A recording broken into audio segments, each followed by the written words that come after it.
the good thing is he got here, he's fine, he's healthy now, he's going to be good. He's going to drive us, he's going to like the last book, good thing. And I'm happy that he's out there, and I'm out there. I think that he's really good. And there is really one for all right.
I'm trying to get my picture.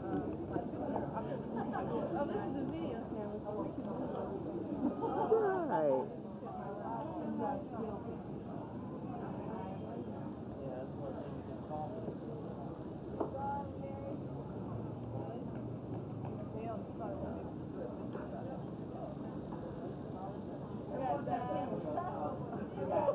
She's pretending that she's pinning this on.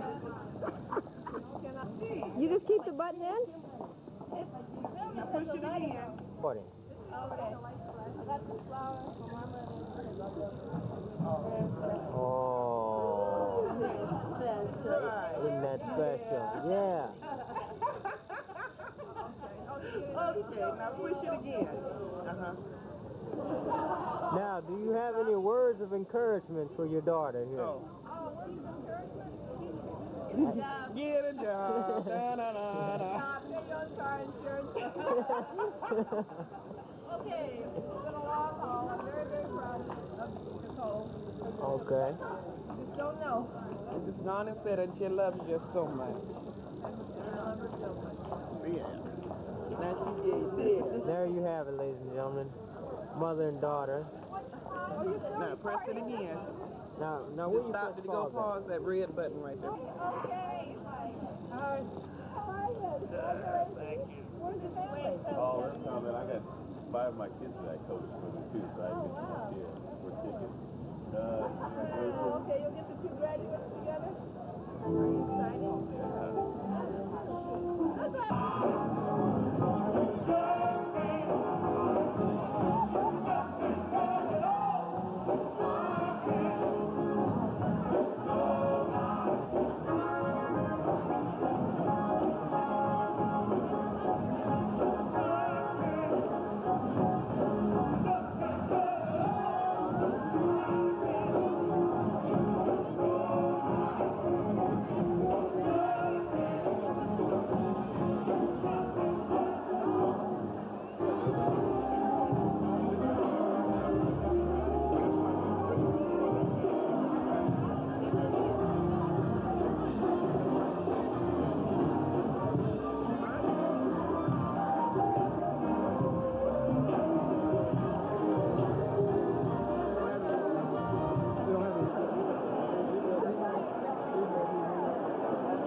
family, friends, everybody, and all the black graduating seniors for 1992.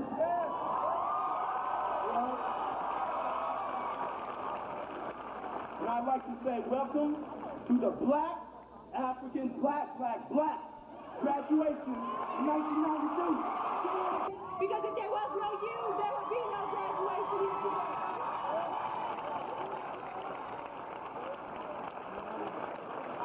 Was that processional live or what? Was it live? Okay. We'd like to invite you to celebrate with us as we take our final step into the real world. We can't call home for money anymore.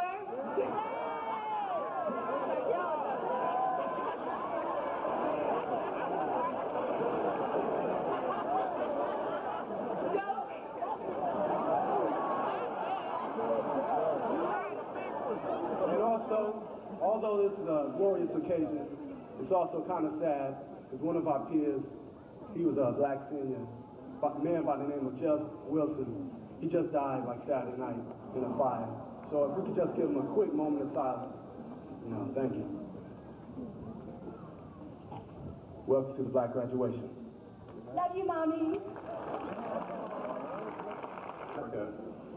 Let us do as our African ancestors would do and honor a tradition that they had of acknowledging the significance of these occasions by celebrating that deep, abiding, eternal spirit in life, that spirit that in a world beset by lies and deceit would have us speak and seek truth, in a world divided and fractured by racism and classism and sexism and all of its ugliness, would have us seek beauty, the beauty of community. There have been heroes and heroines who have been inspired by this spirit, and it is because of them that we are able to be here today.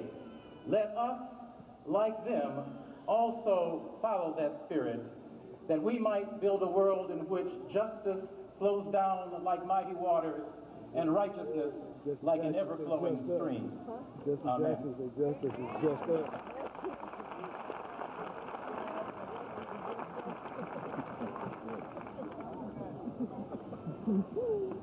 Good afternoon.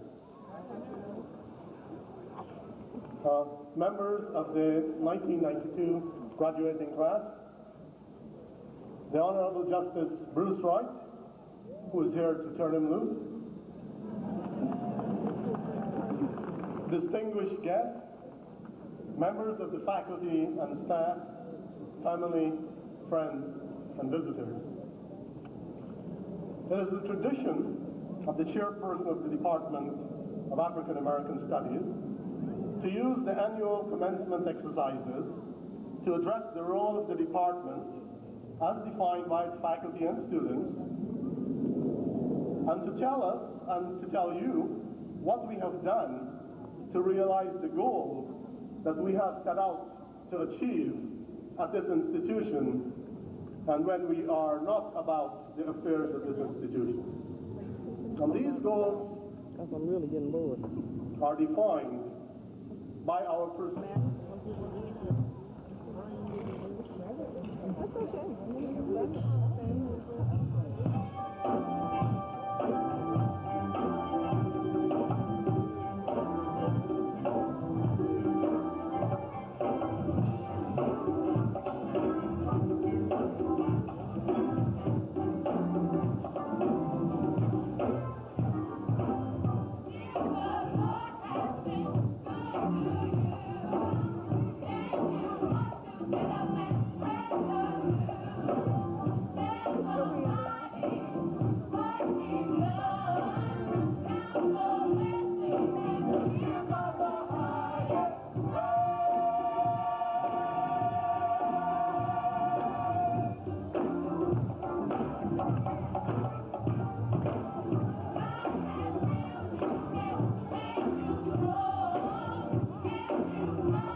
Woman whose untiring dedication is responsible for this event.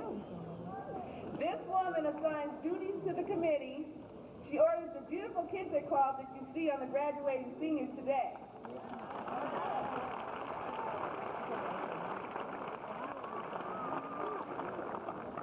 And it was her personal project to put together the Souvenir Network Guide, in which she supervises and participates in the typing, editing, selling of ads, and getting it to the printer on time, along with the help of the committee. Along with being the Black Graduation Coordinator, she manages to stay committed to the Black students as the student advisor in the African American Studies Department. Not to mention the stress, sweat, and long, hard nights with the committee this woman has spent. Okay? And even sometimes by herself to prepare for this day. Please help us, and I'd really like everyone to stand, help us to welcome the Black Graduation Coordinator, Dorcas Gang.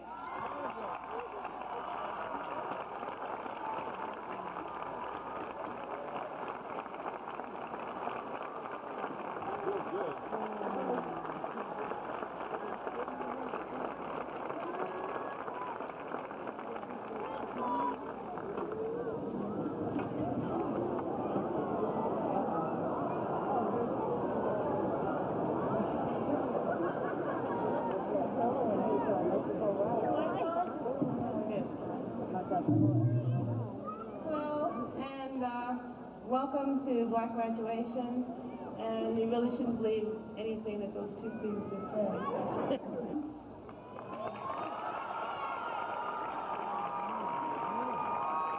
Kawana Arsenault, Leslie Bowling, Wendy Brewster,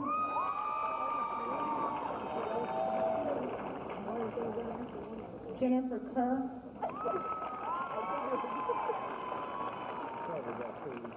Henry Guru Ma'af,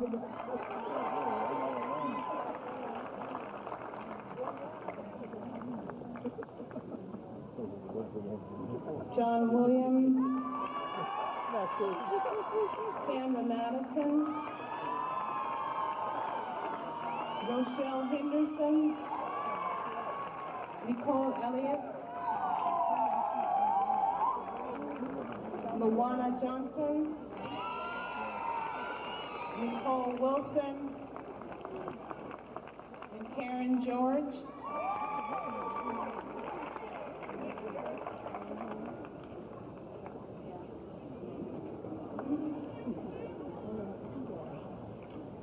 Take a look at them because they're graduating. They're a good-looking group, aren't they? Thank you.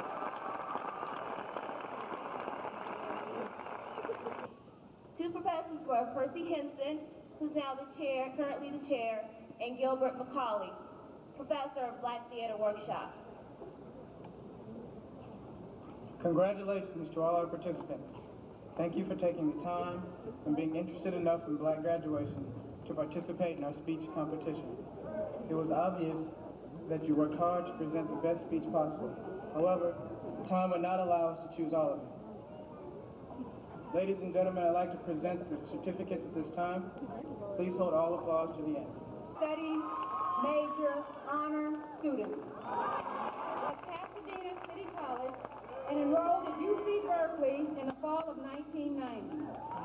As an African American Studies major, With a social science concentration, John established a high honors grade point average. During the past year, he completed his senior honors thesis entitled Color, Class, and That Promiscuity Thing. Images of the African-American woman in films created by African-American men.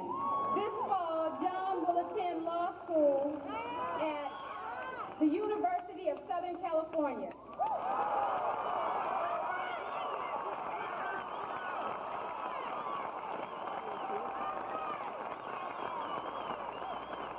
At this time, we'd like to congratulate our first grand graduates.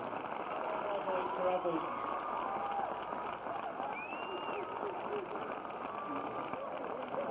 He's the absolute cream of the crop.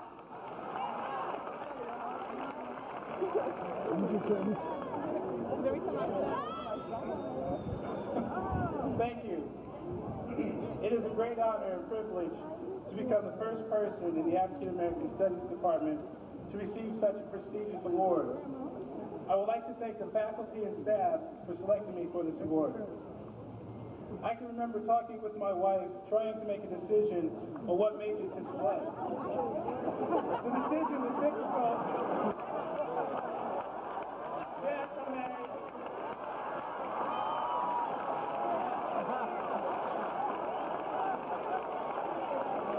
Churches and schools.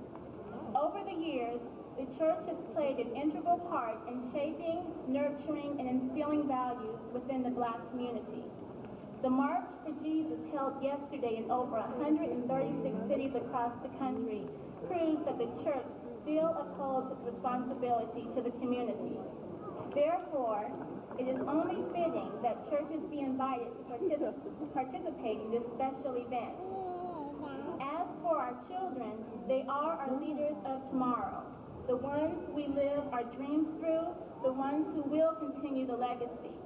Therefore, we need to make every effort into being positive role models, allowing them to witness how much they can reap if they sow enough effort and patience into gaining knowledge.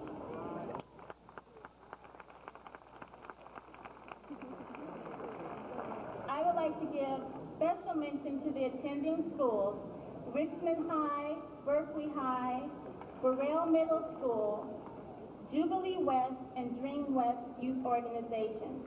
May this be just as fond a memory to each of you as it will be to the graduates on this stage. Thank you.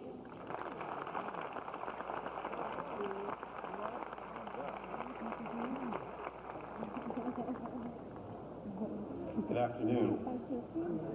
The UC Black Alumni Oral History Project is an attempt to record an in-depth history of some of the pioneering Black alums of the University of California.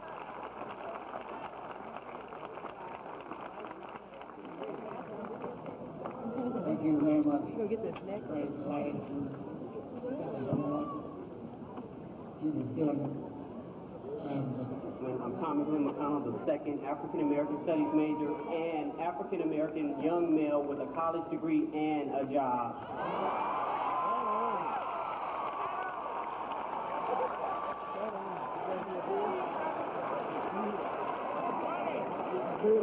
Hi, I'm Angela Dennis.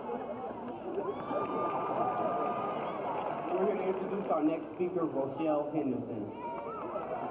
Rochelle is a dramatic arts and social welfare major originally from Los Angeles and Compton, where she has always been active in the art of performing. In 1987, she was crowned Miss Compton, which led to her participating in the nationally televised Miss Southern California pageant.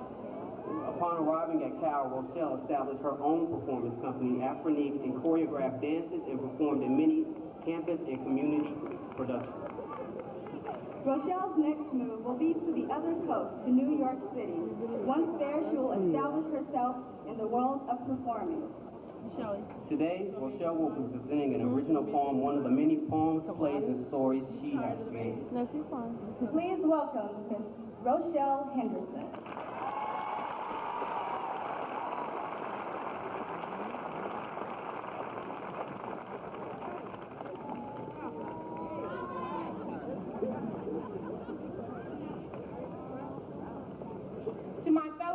graduates, distinguished faculty, staff, family, and friends.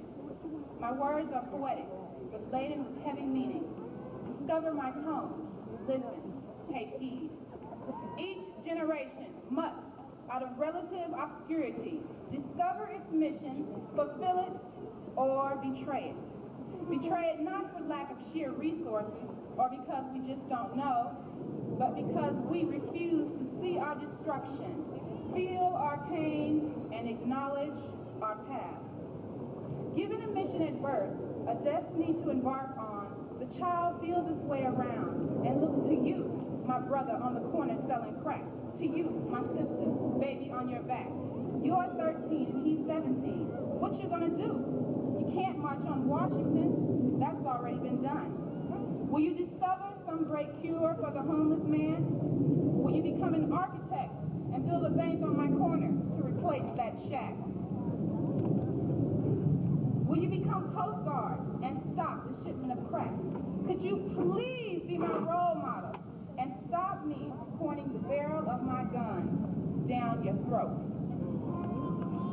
Will you be a noted scholar on African American history? Will you pass down knowledge of my heritage, something that belongs to me? Or will you work in the corporate world, make your money, and never look back? See the poor black woman on the street? She sells her body to buy food for her babies to eat. Last month, she asked you to help her read, but you was too busy, betrayed. Your sister wanted to get a job. Will you be a loving husband? Will you teach your sons the pride and responsibility of being a black man? Or will they grow up like Jim, cussing and calling the black woman bitch? Are you the generation that has finally rediscovered the mission? Do you even have a grip? If you are that corporate king or queen, will you open doors for our people?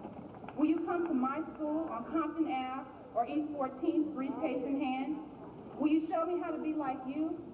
Or will you drive up in your Benz with disgust for the kids in the ghetto, the place you once called home, betrayed? Thank you.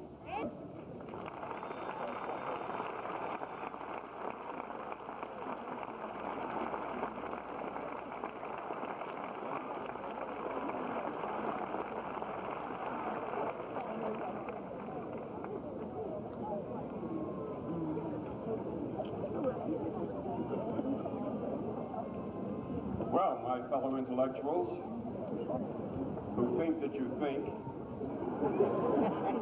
my fellow believers who believe that you believe, my fellow sociological peasants who know that the royal blood of knowledge is a flood within your veins, my fellow hostages of American apartheid who sometimes bleed internally from the cruel blessings of America the Beautiful.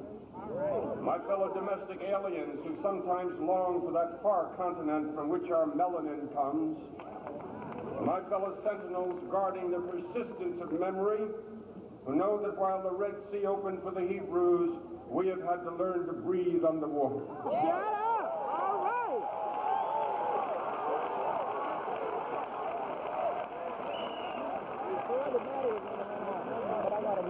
My fellow descendants of the scattered and lost tribes of Africa, my fellow analysts dissecting America's dilemmas, enigmas, paradoxes, puzzles, and runic and often fatal contradictions, my fellow black cats with 9 lives, who know that 8 1/2 of those lives were used up the moment your mother's egg was fertilized. Yes!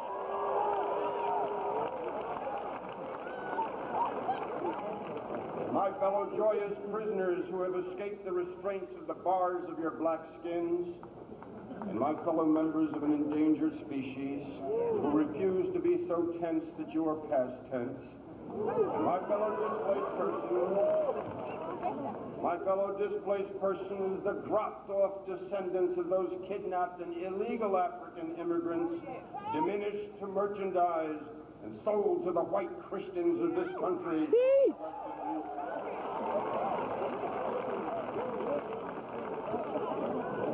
My fellow players in American skin game, trying to learn the score. And my fellow survivors who sometimes pray desperately to some imagined great bearded white invisible Messiah. Yes!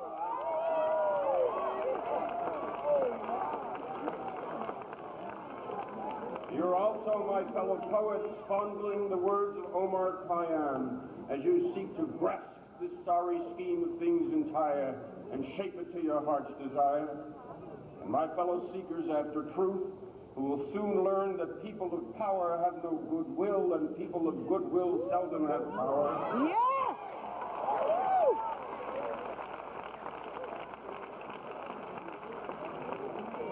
And I believe you are my fellow realists who know that quite often things are not as bad as they seem because they're worse. And my fellow knowers of the truth who should remember that the black face that smiles too readily has not yet been told the truth. Yes.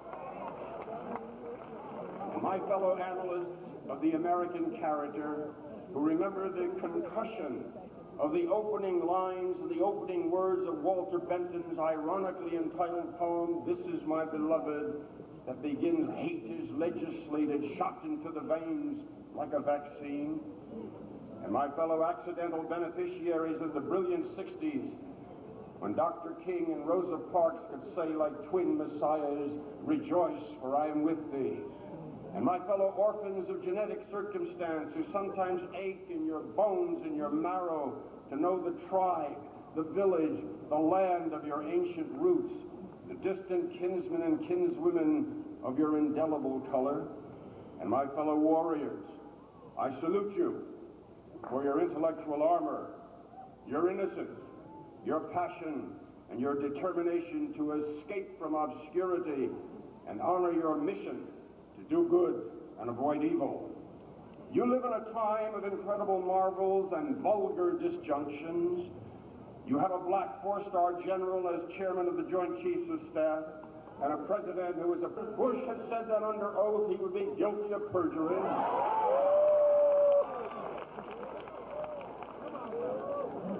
You've come of age at a time when President Reagan insulted Jews around the world by visiting a Nazi military cemetery. Yes, he did. Despite the plea of Elie Wiesel, a Holocaust survivor, that he not go. And when his advisors finally impressed him with his error, Reagan took to the air to apologize. He remembered Jack Kennedy during the Berlin siege, and Kennedy took to the air and sought to identify with the Berliners and said, "Ich bin ein Berliner." I am a Berliner. Now what did Reagan say to show his identification with the wretched of the earth? He said, and he lied, "I am a Jew. I am a prisoner of the Gulag. I am an Afghan.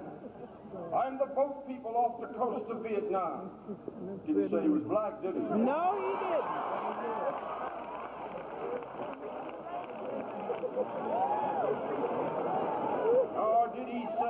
Nor did he say he was a Haitian in a leaky boat off the coast of Florida.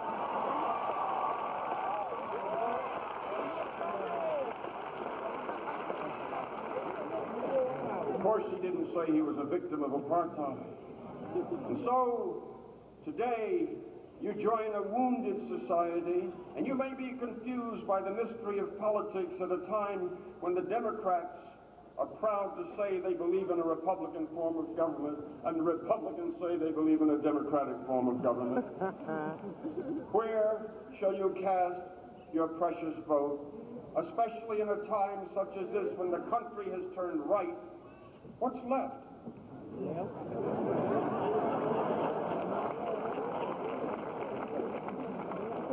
Where you cast your vote is not as important as casting the vote, exercising the right lest it wither away and you with it, or as flesh itself will wither away from lack of use.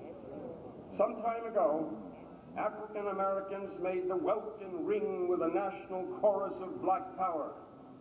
Despite the passion of the chorus, the power was elusive. Only the black remained in its permanent reminder. In the meanwhile, African Americans stayed away from the ballot box as though it was a contagious plague. And then the lyrics of "We Shall Overcome" Once the flaming torch of an intellectual revolution became hushed, and now and then but a lonely solo instead of the national choir of the 60s. Now some of us desperately seek to arouse an African-American chorus once again. You are those singers and dancers of rebirth, descendants of survivors. You must save the civil rights movement from becoming little more than misty skywriting on a dim and dark midnight. And of course you will vote in your millions and carry out a mission of meaning. If you don't, if we don't become political activists, then I fear that there will never be black power unless all white people die immediately.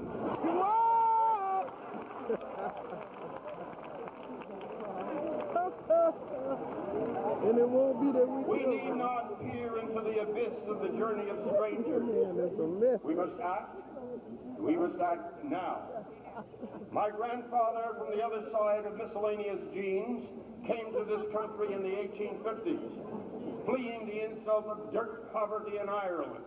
At that time in New York, the Irish were known as white niggers, refugees from hard scrabble and stony reluctance of rural poverty. But the Irish came in their flood of desperate flesh to the filth and neglect of shared hallway toilets and cold water tenements. Held in contempt, what did they do? They seized the power of politics, voted for their own, and soon controlled the cities and benches of Boston and New York. And today, we are symbols of contempt. We are the reminders of the nation that white Christians once had a sub-religion that they believed in called black slavery. And if we fail in our millions to descend upon voting booths and flex our political muscle, we may as well shame the memory of Sojourner Truth, Nat Turner, Denmark Vesey, Harriet Tubman, Malcolm X, Marcus Garvey, and the sacrifice of the infants in the Black Children's Crusade of the 60s. If we surrender, we may as well wear neon signs that we are turncoats, traitors, enemies of history, cursors of meaning, poised to plunge daggers into ourselves. We must be competitors in arenas other than basketball courts, baseball fields, and football stadiums.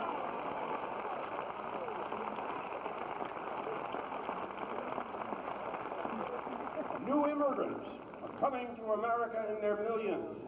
Some speak no English. All will go to school and stay there. They win the highest prizes, academic trophies, and scholarships. We too are immigrants and aliens in our own land. You too are achievers. You must become agents of infection, infecting others to achieve, to change an oppressive system. Our ancestors came to this country without passports, without visas, without tickets of passage. And they could never receive a letter or a package from home. Neither could they drop a card back to the old tribe saying, "Glad you're not here."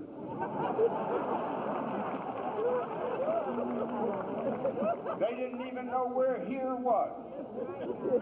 So we are different immigrants. We can't do it with guns, no matter how much we'd like to sometimes. The enemy has more guns than we will ever have. Plus planes, plus submarines, aircraft carriers, rockets, missiles. Our revolution, our rebellion, our warfare must be an intellectual one, a war of the mind.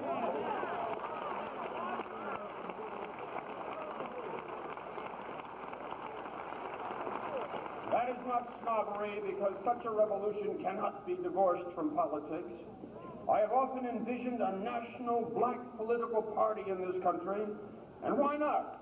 Got a black graduation, we can certainly have a black political party.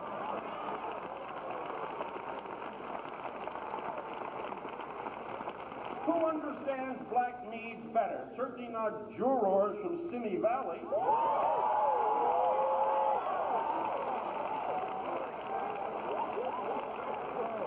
Certainly not Vice President Quayle, who rails against abortion while condemning birth itself. Certainly not the pro-life people who nevertheless scream hysterically for the death penalty. And where should political emancipation begin? I say in the black churches, those havens of the extended African-American family across this land. Preoccupation with the same definitions of heaven and hell that the slave owners fondled have already been radically modified by black passion, and I try to understand how black people have adopted the religion of the white slave owners. I can't. So that black religion is different. It has great passion, gospel sweat, Pentecostal songs, and evangelical emotion. Certainly not like the type that Langston Hughes wrote about in his Simple stories when Simple was told that the white churches are now integrated. Simple said, I don't want to go downtown and hear one of those typed up sermons. The churches need our rude help to become the respectable fertilizer of a black political party. Perhaps we need a new direction entirely for pulpit persuasion if we need the religion of the slave owners at all. I come to you from the brawling, vulgar, pornographic disputes of the law, and I know that it is an arena that needs emergency help if ever it is to meet even a dim outline of our dreams of justice. There's no excuse for the police to act out their fantasies as the reincarnation of Simon Legree. All they do is punish their own preconceptions and visions of African Americans as brutes, and they are the brutes. In cities such as New York, Los Angeles, Boston, Detroit, Chicago, and others, police have all too often been white occupation troops.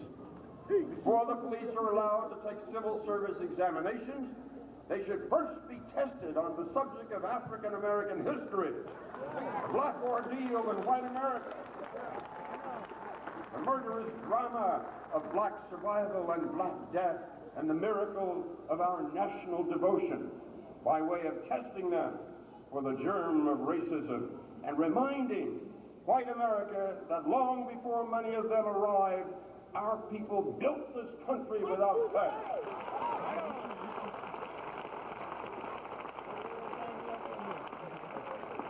They passed the test, our civil service test, that is.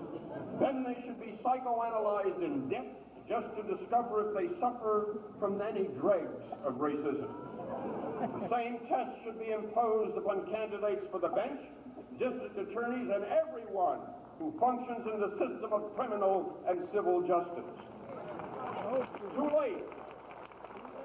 It's too late to test them after they have sent us to jail for life, after they have condemned us to death, after they have slaughtered our relatives. It's too late. As a product and agent of America's system of justice, I ask that as you grasp the nettle of your mission, as you energize your generation, pay some allegiance to the system of justice. I dare say that some of those with whom you began your educational journey and mission are not here today simply because of our system of justice. You know, of course, that America was founded upon the myth or lie of discovery. Dick Gregory once told me that America was not so much discovered as it was stolen, and he described America as perhaps the greatest example of geographic grand larceny the world has ever seen.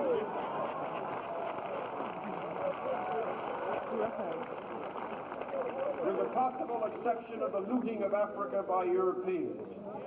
He said that one night, he and his wife were coming out of a theater and it was raining cats and dogs. They had no umbrella, no coat. But Mrs. Gregory saw a brand new car parked at the curb, and she said, Dick, discover that car for me, will you?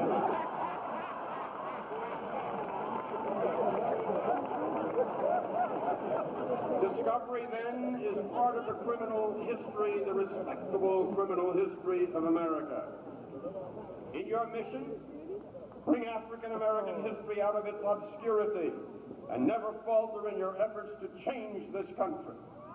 G.K. Chesterton, speaking of white Americans, said, "There's nothing wrong with white Americans except their ideals." We know that only too well. Dennis Brogan, the British sociologist, described America as an air-conditioned nightmare. George Bernard Shaw, with biting Irish wit, said that America was the only country in the world to suffer a decline and fall in its civilization without first becoming civilized. Now, one of your missions, then, should be to help civilize white America. If not for yourselves, then for the children that Vice President Quayle said we should not have. But we surely will have. If we fail in our civilizing mission, we may as well step out of the pages of T.S. Eliot and become the kind of eunuch that is deferential, glad to be of use, politic, cautious, and meticulous, full of high sentence, a bit obtuse, at times indeed almost ridiculous, almost at times the fool. Let us not do that. This is not the kind of heritage to pass on to our children. If we fail in our mission, what will happen to our children? We must fight not only racism and sexism as well, because sexism and racism are twin gargoyles, twin demons of society. If not, why else would Erica Jong write that bigamy is having one husband too many and monogamy is the same damn thing?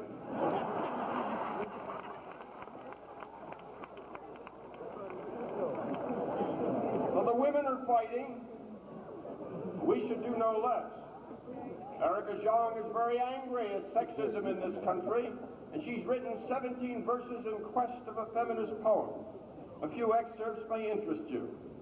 She says, "Beware of men who denounce violence with clenched teeth. They're preparing to beat you." "Beware of men who praise liberated women. They're preparing to quit their jobs." "Beware of men who wish to select your dresses, for they wish to wear them."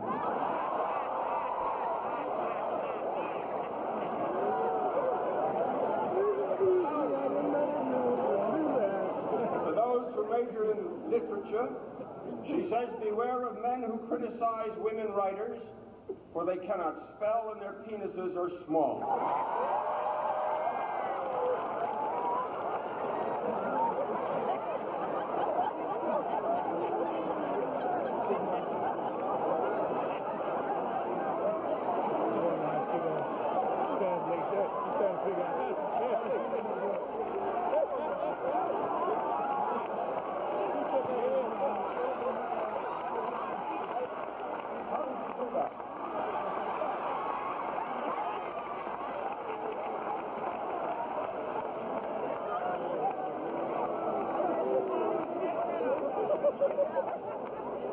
I know that this class has a mission. I join you in that mission. If we fail in our mission, the Neanderthal teeth of a greedy fate may devour all of us and swallow up our children. Yes, our children. Listen to what a ghetto poet says will happen to our children if our civilizing mission ceases or fails. He says, "Malicious mountains may swallow them all as they hearken to some evil Pied Piper's call. And then as their world is embalmed in stone, we will bite hunger as a bitter bone. And as their children's dreams are snatched away, we will join them in their shatter and decay. Then London Bridge will be ashes in a pile. There will be no more world for a child. Humpty Dumpty will lie scrambled in his fall. Cuckoos will weep without a clock to call. The three little bears will become dragon pigs. Mother Hubbard will be a Medusa in reptile wigs. Red Riding Hood will rape the wolf in grandmother's bed. And our young will have no youth or joy to praise as we stumble in our adult and senseless days and learn how little destiny cares, for the house that Jack built will have tigers on its stairs. And Christmas? Christmas will be Simple Simon pissing in your head. You have a mission, a salvationist mission, a civilizing mission. Some of you may remember Mahatma Gandhi, who helped liberate India from the imperialistic yoke of British colonialism. And following that brief and brilliant moment, Gandhi suddenly became guru to the world. People came from around this planet to sit at his feet. There were professors, philosophers, scientists, teachers, even members of the church and the bench to learn and absorb his wisdom. Well, one day a young American poet looked up at the great man and he asked, "Mr. Gandhi, what do you think of Western civilization?"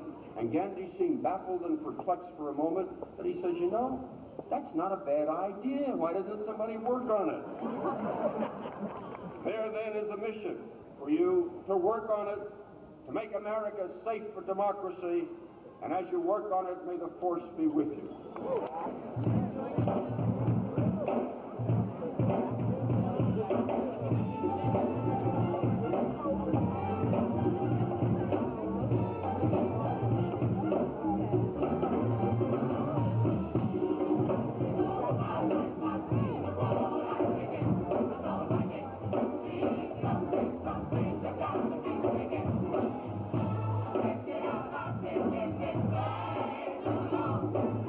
Gotta take my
From an objective viewpoint, one could look into our lives and make the mistake of assuming that our paths are crystal clear.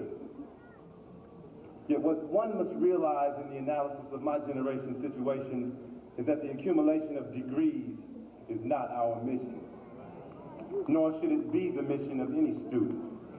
The mission for all of us should be to effect change upon our situation. Progressive change. Regardless of the fields of discipline chosen by each of us, the mission of my generation is a universal mission of progressive change. Our society has never been the melting pot that it was supposed to be. It's even referred to as a tossed salad nowadays. But no matter what the metaphor one chooses in reference to our situation in America, things are not equal. The tomatoes don't have all the opportunities that the lettuce has. And at the same time, the cucumbers and the radishes always end up at the bottom of the bowl. Our mission is equal justice. The mission that the majority of my generation could not see if it slapped them in the face is to go into whatever field or discipline they choose to specialize in and to do whatever is necessary to ensure that that field or discipline is and will remain just. Yes. Develop policy which maintains justice in each and every field, in each and every discipline. Right. The inert balance of our society is non-existent today. The only thing that most of the haves have in common with the have-nots is the fact that the haves have not the time nor the concern to deal with the lives of the have-nots. And any shame we feel is ours to feel. That's right. Our society is in a state of severe imbalance. Many of us will enter into our respective fields and assimilate, become lost in the institution. I feel sorry for you. Many of us will find ourselves helpless in a concrete jungle which has become our home. I feel sorry for you. Those of us who realize the injustice and understand the inequality and the imbalance of our existence and choose to turn the other cheek have made the conscious decision to betray Frantz Fanon's mission, and we are lost souls who make the work of the others that much more difficult. Those of us who assume that our mission is bigger than just our 70-year stint here on Earth understand that the mission that stands before us is not new, nor is it impossible. Our mission requires work, hard work, much more than 5 to 7 minute speeches. It requires focus and dedication, perseverance and faith that our goals are achievable, that we are not crazy to think that all people can be fed, or all people can be housed and treated fairly. We have to be active dreamers, people who not only envision, but who create as well. What Fanon understood at his death at age 36 was simple. There is no middle ground. You either work for the change or the maintenance of the existing structure. The degree to which you do either is personal, but there is no middle ground. As black people in American society, there should not be one idle hand, not one. I like to consider myself an active dreamer, and one of my dreams is to see my generation fulfill its mission. And unless you can say to yourself that there is nothing left to be changed, then you have work to do. Hold on. But if you choose to look me or any other person in the eye and smile and say that you have accomplished your goals, and you are satisfied with your progress while a black child cries in hunger or in pain, then my friend, you have betrayed the mission of your generation and your culture. And if a black man is discriminated against anywhere in the land, then you are a failure, and you might only hope that your son or your daughter might follow in the footsteps of the generations of dreamers and fighters that have brought black people to the place we are today. Fanon stated, out of relative obscurity, we must fulfill our mission.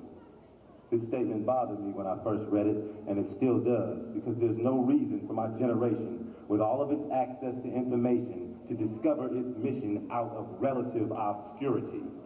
Our mission should be clear. The universality of it must be passed on to the future generations orally and written, just as it should have been passed on to us. The mission should be clear to our youth when they reach 13 years of age. We must accept the responsibility of guiding the lives of our children such that they might not have to spend their lives trying to discover their missions, but might spend their lives fulfilling their dreams.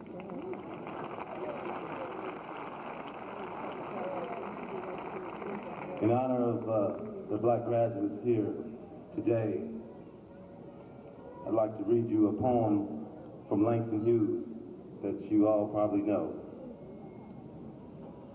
What happens to a dream deferred? Does it dry up like a raisin in the sun and fester like a sore and then run? Does it stink like rotten meat or crust and sugar over like a syrupy sweet? Maybe it just sags like a heavy load. Or does it explode? Thank you. First and foremost, I want to welcome all of the elders. It's really important that they come to these types of events so that we can see the tradition and the heritage of struggle that we as an African people in this country have. I would like, at this moment, to dedicate this speech to a colleague of mine who should be graduating right now. Her name is Akani Lumumba. She's sitting in the audience. She had a sickness and was unable to complete her graduation on time, but she'll be back. And also to the late Cheikh Anta Diop, the Senegalese genius. Each generation must, out of relative obscurity, discover its mission, fulfill it, or betray it. If you haven't figured that out by now, that's the theme. This quote must not be stated without somehow relating it to the work from which it comes, the historical context in which it was written, and also how it applies to African existence, your existence, throughout the world today. Fanon aptly summarized and criticized the role of African intellectuals in relation to their role of the development of national consciousness and culture among the masses of African people. Fanon's profound statement still holds true right now more than ever. Although today we celebrate a mass graduation of educated Africans, historically, we as an African people have failed to bridge the gap between the educated and the uneducated. We have failed to put community needs over the needs of the individual. And indeed, in that respect, we have failed to fulfill our mission. It was out of an effort to discover my mission in life that I became an African American Studies major. Fanon, in describing the African or Native intellectuals, highlighted three major phases which he stated that African intellectuals traveled through. These three phases, which I will call assimilation, immersion, and engagement, helped me to chart my evolution from self-hatred to love and knowledge of self. Upon first entering this university in California, I was definitely at the assimilation stage. I had little sense of my purpose for being here, as well as very little respect for the struggles of my ancestors that had earned me the right to be here. I thought, why should I study African and African American studies? Had I not lived the African experience in America for some 18 years? And what more could books teach me about what I had already lived? And I could imagine hearing my family once I told them that I was an African American Studies major. We didn't send you all the way up to Berkeley to learn about chitlins, greens, and cornbread. Boy, don't you get some sense in your head? Be a doctor. Be a lawyer. But the sad reality of that was that they were saying, be anything but black. Besides, the aforementioned in no way compared with studying the classics. And by classics, I meant Aristophanes, Aeschylus, and Homer. Not Zora Neale Hurston, not Ayikwe or Richard Wright. The only Renaissances I was concerned with was the one that took place on the western side of Europe. I wasn't concerned about West Hart. I was concerned with being perceived as intelligent from a European or Eurocentric viewpoint.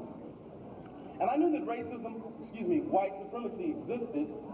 However, I felt since I was an educated African like most of us here, it wouldn't affect me in the same way. I'd have millions of opportunities open to me. At least we're fortunate that this is a story of evolution of which I'm at the beginning. Near the end of my sophomore year, I reached Fanon's second phase, immersion. after having waited in self-hatred for almost the first 2 years of my college work, I decided to give African American Studies a fair chance. My experience in those classes awakened the previously dormant African spirit deep within my outwardly Eurocentric mind and body. I came to realize, as Ayikwe Armand so eloquently put it in his work 2000 Seasons, that a people losing sight of origins are dead. A people deaf to purpose are lost. Under fertile rain, in scorching sunshine, there's no difference. Their bodies are mere corpses awaiting final burial. So thus, my purpose, my mission as I saw it from that point on, was, is, and shall be the restoration of the legacy of African cultural and historical truths.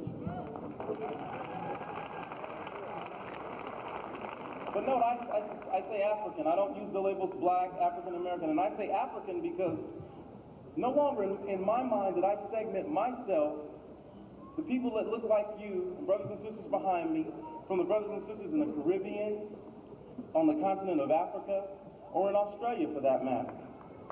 Thus, the recent U.S. deportation of the Haitian refugees, the rise of AIDS in Zaire, and also the brutal beating of Rodney King equally affect me because we as African people are persecuted globally, not because of our nationalities, not because you're Nigerian, or you're from the Caribbean, or you're Jamaican, or you're an African American. We're persecuted globally because of our thick lips, our wide nostrils, and our kinky hair. I studied my people's history of struggle rigorously so that one day I could make a contribution toward the mental liberation of African people worldwide. That day of reckoning has now come. But it hasn't just come for me, it's come for every member of the 1992 graduating class. We are all now at Fanon's third stage, where based on the discovery of our separate but same missions, we must now decide whether we will choose to engage our foe. Do we stand up and demand to be recognized as an African people? Or do we ignore our life mission in pursuit of wealth, power, and prestige? I cannot make this decision for any of my fellow graduates or anyone in the listening audience for that matter. My comprehension of my ancestors and their struggles have equipped me with the proper mental weapons with which to engage and, if necessary, combat any other peoples on equal intellectual grounds. Thus, it is the moral obligation of each of us Africans here today to fulfill our life mission and to never betray it. For to betray one's life mission goes far beyond the individual in the current space and time. Betrayal of one's life mission plants a seed of betrayal for generations and generations and generations. Shimotep. All nationalities, fellow students, faculty, colleagues, family members, and dear friends. I feel very honored to be here today, and it is very important for me to address you because I definitely have something of critical importance to say. The theme of this year's graduation has been taken from a quote by Dr. Frantz Fanon, a Black psychiatrist and author who began writing about conditions affecting Black and oppressed peoples as early as the 1950s. Dr. Fanon stated, each generation must, out of relative obscurity, discover its mission, fulfill it, or betray it. What do you think Dr. Fanon meant by obscurity? And what is the best way that we as Black graduates can understand its meaning and plan effective strategies for our survival? Obscurity may be defined as...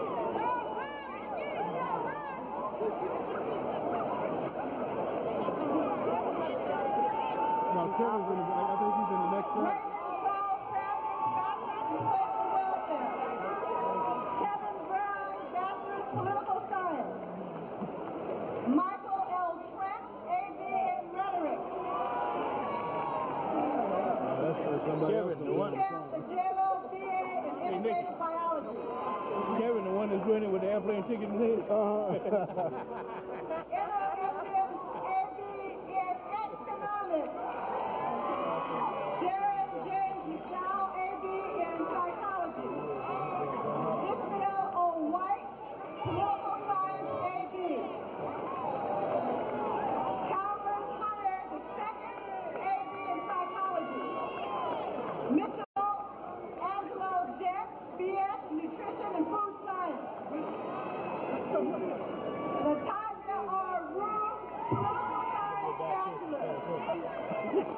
Angelique Christina Terry, Bachelor's of Political Science. Charlene Templeton, AP in History. Candace Ann Gregoire, AP in History.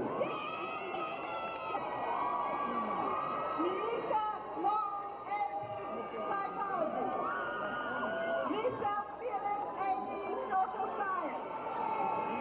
Delia L. Woodson, BS Business Administration. Erica M. Martin Oliver, BS in Business Administration. Kelly Brown, BS Business Administration. Nicole Ford.